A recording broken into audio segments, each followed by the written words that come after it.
आज हम देखते हैं DPSP directive principle of state policy घटना चक्र से पेज नंबर 116 क्वेश्चंस।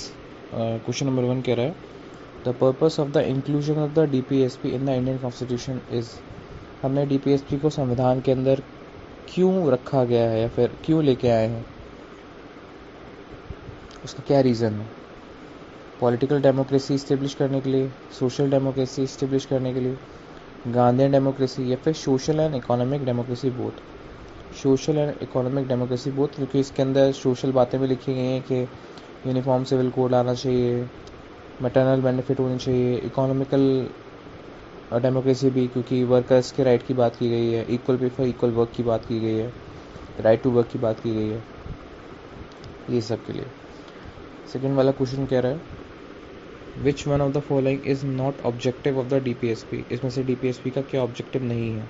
तो ऑप्शन सी बता रहा है कि रिलीजियस स्टेट को बनाना, एक ऐसा स्टेट या एक ऐसा देश जिसकी आइडेंटिटी धर्म के नाम पर हो। ये चीज़ डीपीएसपी नहीं बनाना चाहती है। डीपीएसपी में धर्म से रिलेटेड कोई भी क्लॉज भी नहीं है। कौन से आर्टिकल से कौन से आर्टिकल तक है डीपीएसपी? आर्टिकल 36 से आर्टिकल 51 तक है। Question number 3, how are the DPSP different from fundamental right. Fundamental right से डीपीएसपी डिफरेंट कैसे है?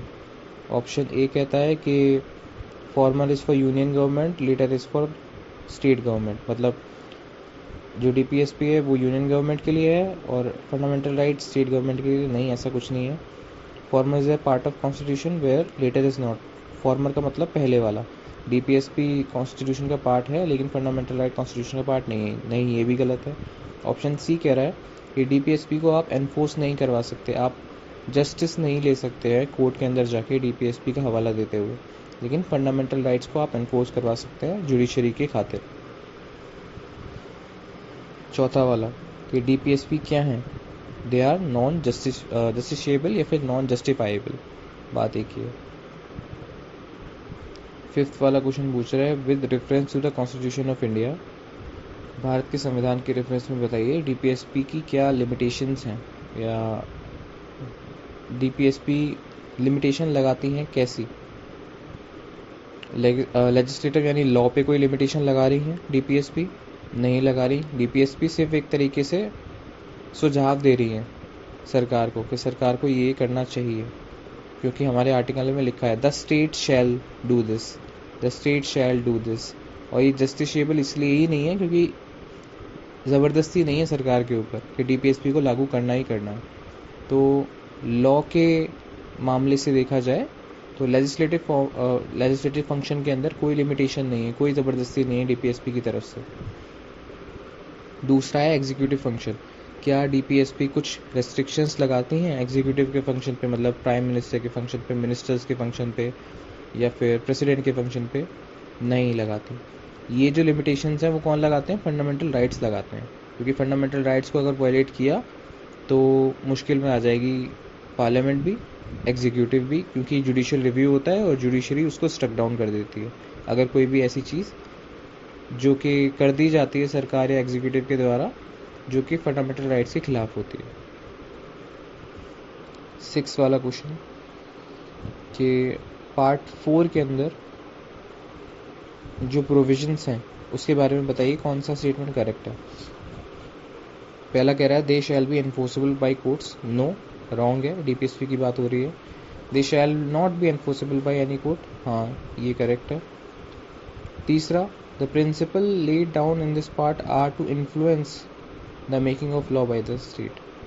जो भी चीज़ें इस प्रोविज़न में लिखी गई हैं या इस पार्ट में लिखी गई हैं उससे प्रभावित होकर सरकार अपनी नियम वगैरह बना सकती है अगर वो चाहे तो, हाँ ये करेक्ट है, इन्फ्लुएंस कर सकती है।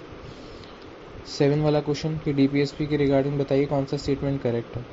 पहला स्टेटमेंट कह रहा है the principle spell out the socio economic democracy in this country, these principle. हाँ, सोशो इकोनॉमिक डेमोक्रेसी की बात करते हैं, हमने पहले क्वेश्चन नंबर फर्स्ट में देख लिया था ये।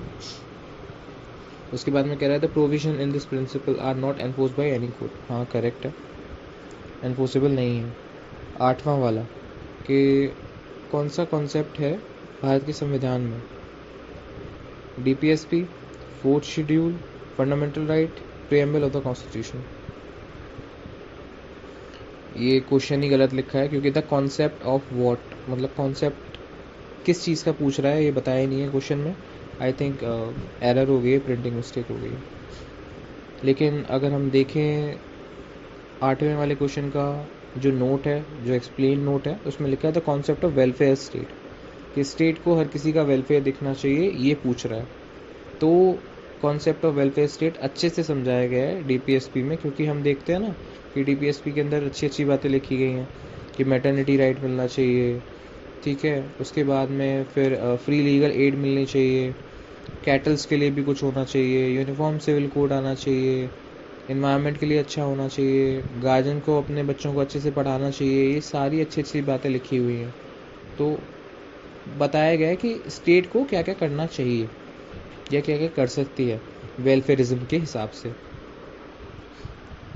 9 वाला क्वेश्चन सेम है कि कौन सा part of constitution of India बताता है आइडिया ऑफ वेलफेयर स्टेट।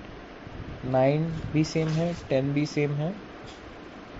11 वाला कह रहा है कि इंडिया एक वेलफेयर स्टेट है, इसके प्रमाण हम कहाँ कहाँ पाए, मतलब कहाँ कहाँ ढूंढ सकते हैं। तो पहला प्रीएम्बल, दूसरा फंडामेंटल राइट्स, तीसरा डीपीएसपी। अगर हम प्रीएम्बल को देखेंगे तो प्रीएम्बल के अंदर भी क्या है, जस्टिस दे रखा है 3 प्रकार का, इक्वलिटी दे रखी है 5 प्रकार की, और इक्वलिटी दे रखी है 2 प्रकार की, स्टेटस एंड अपॉर्चुनिटी। जो लिबर्टी दे रखी है वो 5 प्रकार की है, फेथ, बिलीफ, थॉट, एक्सप्रेशन, इन सारी चीज़ों की। एंड प्रीएम्बल के अंदर अच्छी अच्छी बातें लिखी गई हैं, फिर फ्रेटर्निटी होनी चाहिए, यूनिटी होनी चाहिए, पॉलिटिकल जस्टिस, इकोनॉमिकल जस्टिस, ये सारी चीज़ें देनी चाहिए, सोशल जस्टिस देना चाहिए। तो एक वेलफेयर स्टेट की बात कर रहे हैं। वेलफेयर स्टेट का मतलब होता है कि सबको समान रूप से देखे, सबको अच्छे से फैसिलिटीज़ प्रोवाइड करे, वो वेलफेयर स्टेट है। तो प्रीएम्बल भी दर्शाता है कि भारत एक वेलफेयर स्टेट है, और डीपीएसपी भी दर्शाता है कि भारत एक वेलफेयर स्टेट है। तो बोथ ए एन सी आएगा इसके अंदर। तो 11 वाला क्वेश्चन हो गया। और हाँ, लिबर्टी 5 प्रकार की थी, वर्शिप शायद रह गया था, worship, faith, belief, thought, expression, 5 हो गए। अब 12 वाला कह रहा है कि डीपीएसपी कितने अलग अलग एक तरीके से सिद्धांतों में क्लासिफाई हो सकती है। तो 3 सिद्धांतों में क्लासिफाई हो सकती है। कुछ डीपीएसपी सोशलिस्टिक हैं, कुछ डीपीएसपी गांधीयन हैं, कुछ डीपीएसपी लिबरल है। जैसे गांधीयन कौन सा है, गांधीयन डीपीएसपी है आर्टिकल 40, पंचायत को बनाओ।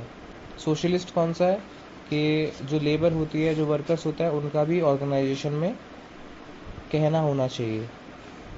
लिबरल कौन सा है, लिबरल है फॉर एग्जांपल हम बात करते हैं कि एनवायरनमेंट को प्रोटेक्शन करने की, जब आर्टिकल 48A में देखते हैं तो वो लिबरल है।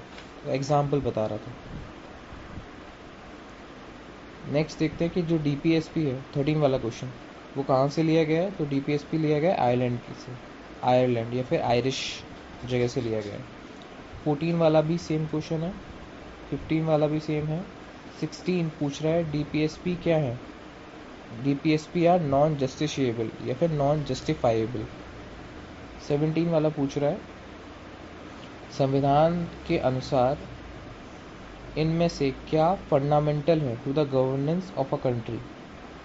फंडामेंटल का मतलब होता है कौन कौन से सिद्धांत हैं जिनके ऊपर सरकारों को शासन करना चाहिए भारत के ऊपर। तो कह रहा है संविधान के अनुसार संविधान ने कौन कौन से वो इम्पोर्टेंट फंडामेंटल्स या इम्पोर्टेंट पिलर्स बताए हैं जिसको देखते हुए सरकार को शासन करना चाहिए। तो वो डीपीएसपी हैं। देखो डीपीएसपी का फुल फॉर्म क्या होता है, directive principle of state policy. Directive, संविधान डायरेक्ट कर रहा है प्रिंसिपल्स को, कुछ उसूलों को। प्रिंसिपल यानी उसूल, कि स्टेट अगर पॉलिसी बनाता है तो इन सब उसूलों को देखते हुए बनाएगा। तो 17 वाला क्वेश्चन यही बताने की चेष्टा कर रहा है, फिर कोशिश कर रहा है। 18 वाला question, under the constitution of India concentration of wealth violets. Concentration of wealth, अगर जो पूंजीवाद होता है एक तरीके से कि बहुत सारा पैसा, बहुत सारा रिसोर्स किसी एक इंसान के पास है, तो वो या फिर ये जो कंडीशन है बहुत सारा पैसा सिर्फ कुछ लोगों के पास, वो किस को वॉयलेट करेगा या फिर किसके खिलाफ है? तो वो डीपीएसपी के खिलाफ है। अगर हम देखेंगे आर्टिकल 39 जो कि डीपीएसपी का आर्टिकल है, आर्टिकल 39 के अंदर सब क्लॉज सी देखेंगे तो सब क्लॉज सी क्या डायरेक्ट करता है सरकार को? कहता है कि सरकार को चाहिए कि वो ऐसी पॉलिसी बनाए, ऐसी लॉ बनाए कि कंसंट्रेशन ऑफ वेल्थ ना हो, यानी कुछ लोगों के हाथ में बहुत सारी पूंजी, बहुत सारा रिसोर्सेज ना लगे। सरकार ये प्रयास करे कि ज़्यादा से ज़्यादा इक्वलिटी रखे। तो 18 वाला क्वेश्चन हम समझ गए। 19 वाला कह रहा है equal pay for equal work हमारे संविधान में किस में रखा गया है? तो equal pay for equal work रखा गया है डीपीएसपी में। अगर हम आर्टिकल 39 का सब क्लॉज डी देखेंगे तो उसके अंदर हम देखेंगे कि equal pay for equal work बताया गया है। उसमें लिखा गया है कि मेन और वुमेन को, दोनों को, अगर सेम टाइप की जॉब मिलती है, सेम वर्किंग आवर्स हैं, तो उनको जो वेजेस हैं या फिर सैलरी है वो सेम मिलनी चाहिए। ऐसा सरकार को सुनिश्चित करना चाहिए। Equal pay for equal work, article 39 sub clause D, both men and women को। अब क्वेश्चन नंबर 20 देखते हैं। पूछ रहा है इनमें से क्या इंक्लूडेड है डीपीएसपी के अंदर? तो option D equal pay for equal work. 21 भी सेम है। 22 की बात करते हैं कि पंचायती राज सिस्टम किस किस के अंदर दिया गया है? फंडामेंटल राइट्स में पंचायती राज का जिक्र है? नहीं है। ऑप्शन बी फंडामेंटल ड्यूटीज़ में है? हाँ, आर्टिकल 40 जो गांधीयन वाला डीपीएसपी है वो पंचायती राज सिस्टम की व्याख्या करता है या फिर बताता है उसके बारे में। डीपीएसपी के अंदर, सॉरी फंडामेंटल ड्यूटीज शायद मैंने गलत बोल दिया था, डीपीएसपी के अंदर आर्टिकल 40 बताता है। फिर क्वेश्चन नंबर 23 कह रहा है इनमें से कौन सा आर्टिकल है जो कि डायरेक्ट करता है स्टेट को या सरकार को कि वो पंचायत को ऑर्गेनाइज करवाए? तो आर्टिकल 40 बताता है कि पंचायत को ऑर्गेनाइज करवाना चाहिए। 24 सेम है, 25 सेम है। अब 26 की बात करते हैं। 26 के अंदर लिस्ट को मैच करवा रहा है, list 1 with list 2। Formation of village panchayat का फॉर्मेशन किस आर्टिकल में है? आर्टिकल 40 में। फिर है यूनिफॉर्म सिविल कोड किस में है? आर्टिकल 44 में है। एग्रीकल्चर एंड एनिमल हस्बेंड्री किसमें है? आर्टिकल 48 के अंदर है। एग्रीकल्चर और एनिमल हस्बेंड्री को अच्छे से देखना चाहिए सरकार को, ये लिखा गया है। ऊपर से ये भी लिखा गया है आर्टिकल 48 के अंदर ही कि जो मिल्चिंग एनिमल्स होते हैं, जो दूध देते हैं, कैटल वगैरह जो होती हैं, उनको स्लॉटर भी नहीं करना चाहिए, ऐसा लिखा गया आर्टिकल 48 के अंदर। Separation of judiciary from executive, judiciary अलग होनी चाहिए, एग्जीक्यूटिव अलग होना चाहिए, ये आर्टिकल 50 बताता है। और इंटरनेशनल पीस एंड हार्मनी को इंडिया को प्रमोट करना चाहिए, आर्टिकल 51 बताता है। तो 26 में हमने मैच द फॉलोइंग कर दिया। अब 27 का मैच द फॉलोइंग है। इसके अंदर आर्टिकल 41 डिफरेंट है, बाकी आर्टिकल 40 हम जानते हैं village panchayat, 44 uniform civil code, 48 animal husbandry and agriculture है। 41 क्या है? 41 कहता है राइट टू वर्क, कि हर किसी के पास अधिकार होना चाहिए कि वो काम कर सके, एजुकेशन ले सके, पब्लिक असिस्टेंस ले सके। पब्लिक असिस्टेंस का मतलब होता है सरकारी सहायता। पब्लिक असिस्टेंस का मतलब ये नहीं है कि पब्लिक मदद कर रही है, पब्लिक मीन्स गवर्नमेंट मदद कर रही है। जैसे बहुत विडोज़ होती हैं या फिर बूढ़े लोग होते हैं या फिर विकलांग लोग होते हैं, उनको पेंशन देती है सरकार, उनके लिए रियायतें देती है, तो वो पब्लिक असिस्टेंस का पार्ट है। तो डीपीएसपी आर्टिकल 41 कहता है कि सबको राइट टू वर्क होना चाहिए, होना चाहिए। सरकार की मर्जी है वो दे या ना दे। तो राइट टू वर्क के अंदर ही सरकार ने क्या किया है? मनरेगा नाम का कानून पास किया है। इसके अंदर क्या है? अगर किसी को भी काम चाहिए तो सरकार के पास आ सकता है, मनरेगा के अंदर दाखिला करा सकता है और कह सकता है कि मुझे 100 दिन का काम दीजिए। सरकार को देना पड़ेगा, क्यों? सरकार ने एक्ट बना रखा है। डीपीएसपी की वजह से देना नहीं पड़ेगा। डीपीएसपी तो बस कह रही है कि सरकार को ऐसा ऐसा रूल बनाना चाहिए या ऐसी लॉ लेके आनी चाहिए कि जिससे राइट टू वर्क साकार हो पाए या फिर राइट टू वर्क लोगों के पास आ पाए। लेकिन सरकार के ऊपर है कि वो कब बनाती है, कब नहीं बनाती है। आप फोर्स नहीं कर सकते, ना कोर्ट्स फोर्स कर सकती हैं इसको, ठीक है, क्योंकि ये एनफोर्सेबल नहीं है। नेक्स्ट क्वेश्चन देखते हैं। क्वेश्चन नंबर 28 कह रहा है इसमें से क्या करेक्टली मैच नहीं है। तो आर्टिकल 48 कह रहा है इसके अंदर कि separation of judiciary from executive, बल्कि ये कौन सा आर्टिकल होना चाहिए, आर्टिकल 50 होना चाहिए। आर्टिकल 48 क्या कहता है, एनिमल हस्बेंड्री को प्रमोट करता है, एग्रीकल्चर एंड एनिमल हस्बेंड्री। 29 वाला कह रहा है कि इसमें से कौन सा करेक्ट पेयर है डीपीएसपी का। तो इसके अंदर आंसर डी जो है वो है correct. Equal pay for equal work कौन सा आर्टिकल कहता है, आर्टिकल 39 का सब क्लॉज डी कहता है कि equal pay for equal work होनी चाहिए for both men and women. 30 वाला कह रहा है इनमें से क्या करेक्टली मैच नहीं है। तो आंसर सी करेक्टली मैच नहीं है। Cooperative society article 43 capital B है, आर्टिकल 43 कैपिटल ए नहीं है। तो ये याद रखिएगा कि आर्टिकल 43 में capital A is not for cooperative, article 43 capital B is for cooperative. Article 43 capital A पता है क्या बताता है, ये बताता है कि वर्कर्स का भी मैनेजमेंट में रोल होना चाहिए, जो बिजनेस मैनेजमेंट है उसमें वर्कर्स का भी रोल होना चाहिए, ये बताता है 43 कैपिटल ए। 43 कैपिटल बी बताता है कि कोऑपरेटिव सोसाइटी के बारे में। 31 वाला क्वेश्चन कह रहा है, असर्शन कह रहा है कि मनरेगा प्रोवाइड करता है एम्प्लॉयमेंट किसी फैमिली के मेंबर को, एटलीस्ट एक मेंबर को मिनिमम 100 डेज के लिए।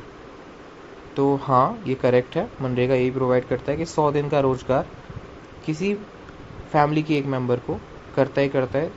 रीज़न कह रहा है right to employment is enumerated in part 3 of the constitution, क्योंकि राइट टू एम्प्लॉयमेंट दे रखा है पार्ट 3 के अंदर, तो ये बिल्कुल गलत है।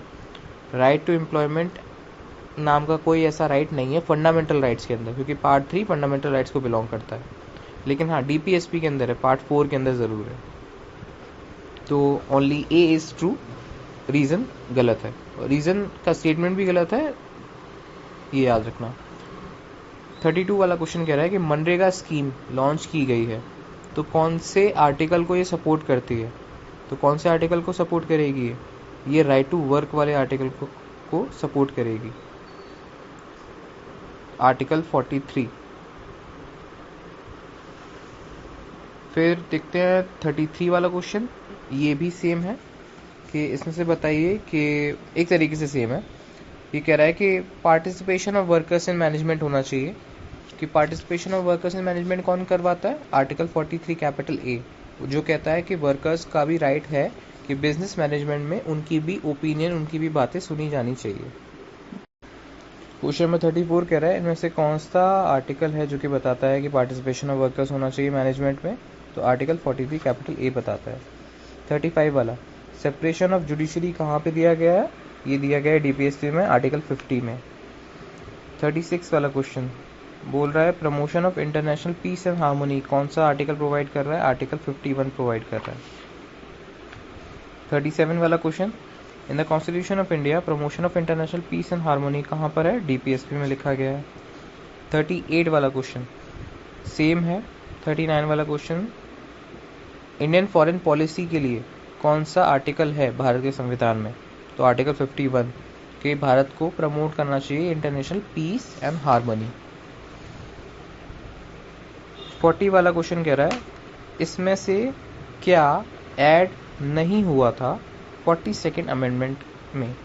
42nd अमेंडमेंट जब हुआ था 1976 में, जिसे मिनी कॉन्स्टिट्यूशन बोलते हैं, उसके अंदर इसमें से क्या डीपीएसपी में ऐड नहीं हुआ था, uniform civil code. Uniform civil code यानी आर्टिकल 44 ऑलरेडी जब से हमारा संविधान बना था 1950 से, तब से था वो एग्जिस्टेंस में, तो आर्टिकल 44 या यूनिफॉर्म सिविल कोड को ऐड नहीं किया गया था। 41 वाला क्वेश्चन पूछ रहा है बताइए इसमें से क्या ऐड किया गया था डीपीएसपी में 42nd अमेंडमेंट के द्वारा। तो 42nd अमेंडमेंट के द्वारा आर्टिकल 43 कैपिटल ए को इंसर्ट किया गया था, जो कहता है कि पार्टिसिपेशन होना चाहिए वर्कर्स का मैनेजमेंट में, किसकी, इंडस्ट्री में या बिजनेसेस में। 42nd बता रहा है कि कॉन्स्टिट्यूशन राइट देता है against exploitation to children, women, tribal, Dalit. Children women and tribals को देता है, बेसिकली सबको देता है अगर देखा जाए तो। इसमें थोड़ा सा वर्ड दलित लिखा गया है, तो दलित वर्ड का मतलब या फिर दलित वर्ड को अच्छे से एक्सप्लेन नहीं करा गया है कॉन्स्टिट्यूशन के अंदर, ना वर्ड दलित कभी यूज़ हुआ है। लेकिन अगर डायरेक्टली अगर कोई पूछे तो दलित मीन्स शेड्यूल कास्ट। तो शेड्यूल कास्ट के प्रति हमारे कॉन्स्टिट्यूशन में काफ़ी सारे आर्टिकल्स दे रखे हैं, जैसे आर्टिकल 17 अबॉलिशन ऑफ अनटचेबिलिटी। उसके बाद में भी बहुत सारे ऐसे नियम बना रखे हैं क्योंकि रिजर्वेशन दे रखा है, एटसेट्रा एटसेट्रा। तो ऑल ऑफ द एबव होना चाहिए था, लेकिन क्योंकि इसके ऑप्शन में ही ऑल ऑफ द एबव नहीं है, चिल्ड्रन को तो पक्का बचाया जा रहा है एक्सप्लॉयटेशन से, उनको फैक्ट्री में काम नहीं करने दे सकते। वुमेन के लिए भी दे रखा है, ट्राइबल्स के लिए तो अलग से दे ही रखा है। दलित के लिए दलित वर्ड एज सच यूज़ नहीं हुआ है, तो मे बी शायद इसीलिए इसने ऑल ऑफ द एबव वाला ऑप्शन दिया नहीं है। तो इसलिए 1 2 3 ओनली करेंगे इसके अंदर। 43 वाला क्वेश्चन पूछ रहा है इनमें से क्या डीपीएसपी नहीं है। इनमें से ऑप्शन डी, जो free education to children up to the age of 14, ये आर्टिकल 21 कैपिटल ए में आता है, जो कि एक फंडामेंटल राइट है। ये डीपीएसपी में नहीं है। बाकी ऊपर के जो 3 हैं कि कंजप्शन ऑफ इंटॉक्सिकेटेड ड्रिंक्स नहीं होना चाहिए, काउ प्रोटेक्शन होना चाहिए, इन्वायरमेंटल प्रोटेक्शन होना चाहिए, ये सब डीपीएसपी में आता है। 44 वाला भी सेम क्वेश्चन है। 45 देखते हैं। 45 कह रहा है इसमें से क्या इंक्लूडेड है डीपीएसपी के अंदर। पहला वाला prohibition of trafficking in human beings, नहीं, ये तो आर्टिकल 18 है। नहीं, आर्टिकल 18 नहीं, आर्टिकल 23 है ये, सॉरी। स्टेटमेंट 1 45 वाले क्वेश्चन का आर्टिकल 23 को बता रहा है कि प्रोहिबिशन ऑफ ह्यूमन ट्रैफिकिंग। दूसरा, prohibition of consumption except for the medical purpose of the intoxicating drinks, ऐसी ड्रिंक्स जो कि इंटॉक्सिकेंट की तरीके से यूज़ की जाती हैं, जैसे फॉर एग्ज़ाम्पल बहुत लोग अफीम या फिर इन ड्रग्स को लेते हैं या फिर लिकर को लेते हैं, तो ये सब इंटॉक्सिकेटिंग ड्रिंक्स हैं। इसको रोका जाना चाहिए, पब्लिक के अंदर नहीं आना चाहिए, नहीं होनी चाहिए ये सब। तो ये लिखा गया है डीपीएसपी में, लिखा गया आर्टिकल 47 में। आर्टिकल 47 जो डीपीएसपी का है वो बताता है कि शराब वगैरह ये जो गलत चीज़ें होती हैं, जिनका नशा होता है, ऐसी चीज़ों को दूर रखना चाहिए पब्लिक से। क्वेश्चन नंबर 46, क्वेश्चन नंबर 46 कह रहा है कि इनमें से बताइए कौन सा गांधीयन प्रिंसिपल है डीपीएसपी में जो दिया गया है। Uniform civil code Gandhian principle नहीं है, ये लिबरल वाला प्रिंसिपल है। सेकंड वाला विलेज पंचायत ऑर्गेनाइज करना, हाँ, ये गांधी जी का प्रिंसिपल है, गांधी जी विलेज पंचायत के बहुत बड़े पक्षधर थे। थर्ड वाला कॉटेज इंडस्ट्री रूरल एरियाज़ के अंदर, हाँ, वो रूरल इकोनॉमी को बढ़ाना चाहते थे, थर्ड भी है।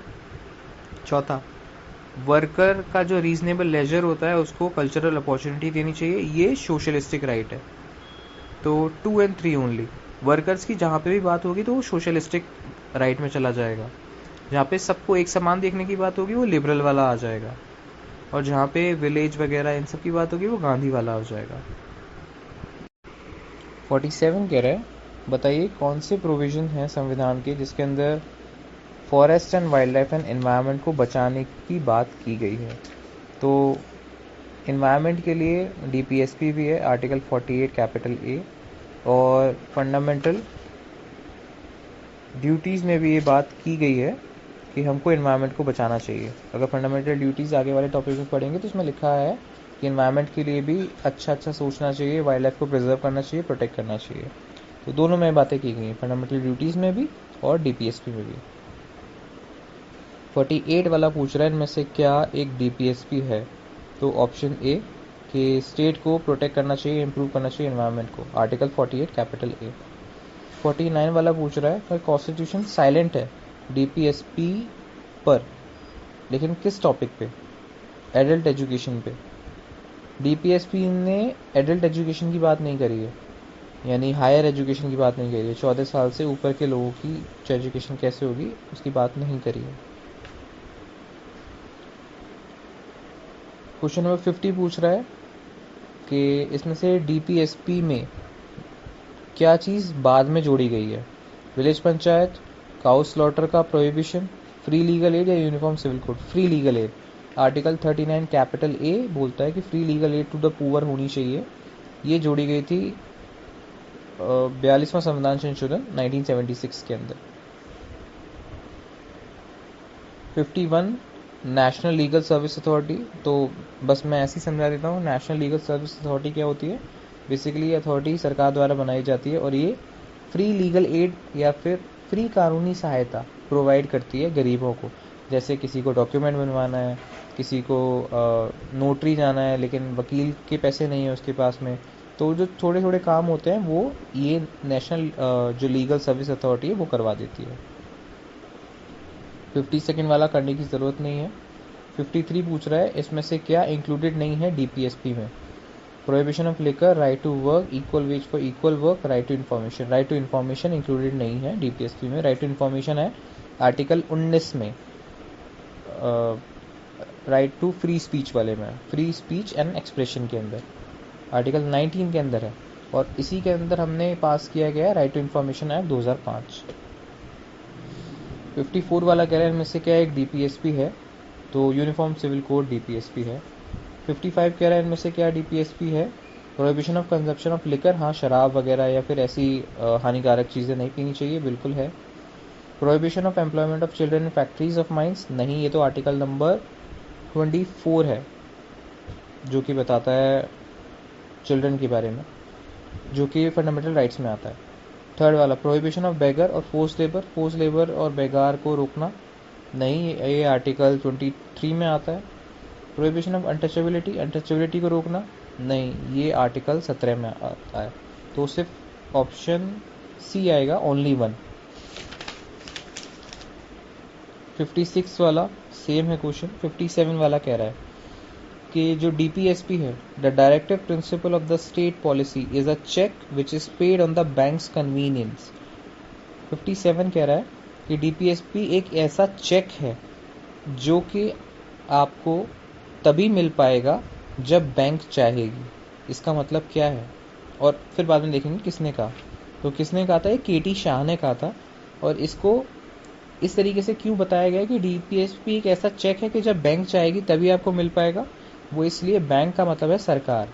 सरकार जब चाहेगी तभी आपके जो नियम कानून लिखे गए हैं डीपीएसपी के अंदर उसको लागू करवाएगी। कोर्ट से आप लागू नहीं करवा सकते। तो यहाँ पे बैंक की मर्जी है, यानी सरकार की मर्जी है कि वो आपको कब चेक का फ़ायदा देती है या फिर डीपीएसपी का फ़ायदा देती है। ये किसने कहा था? केटी शाह ने कहा था। उसके बाद में 58 पूछ रहा है इनमें से क्या या कौन से प्रोविजंस है जो कि नेशनल सोशल असिस्टेंस प्रोग्राम है भारत सरकार के द्वारा। नेशनल सोशल असिस्टेंस प्रोग्राम वही होता है कि जो विधवा हैं उनकी पेंशन, जो डिसेबल हैं उनकी पेंशन, जो बेचारे बूढ़े हैं उनकी पेंशन, उसके बारे में कौन हमको बताता है? तो डीपीएसपी बता रहा है ना। डीपीएसपी कहता है ना आर्टिकल 41 के अंदर कि राइट टू वर्क होना चाहिए। उसके बाद में फिर कहता है कि एजुकेशन होना चाहिए। फिर कहता है राइट टू पब्लिक असिस्टेंस होना चाहिए, यानी गवर्नमेंट की सहायता के अधिकारी हैं बहुत सारे लोग ऐसे हैं जिनको सच में चाहिए। वो आर्टिकल 41 डीपीएसपी में दिया गया है, ना ही फंडामेंटल राइट्स में, ना ही फंडामेंटल ड्यूटीज़ में।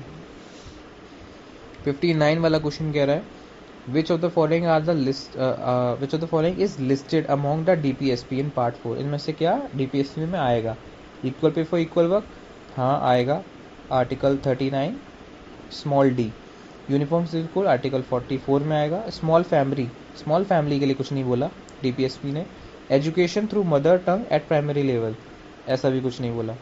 तो सिर्फ फर्स्ट एंड सेकेंड बोला है, तो ये करेक्ट है। यहाँ पे हमारा DPSP कंप्लीट हो जाता है।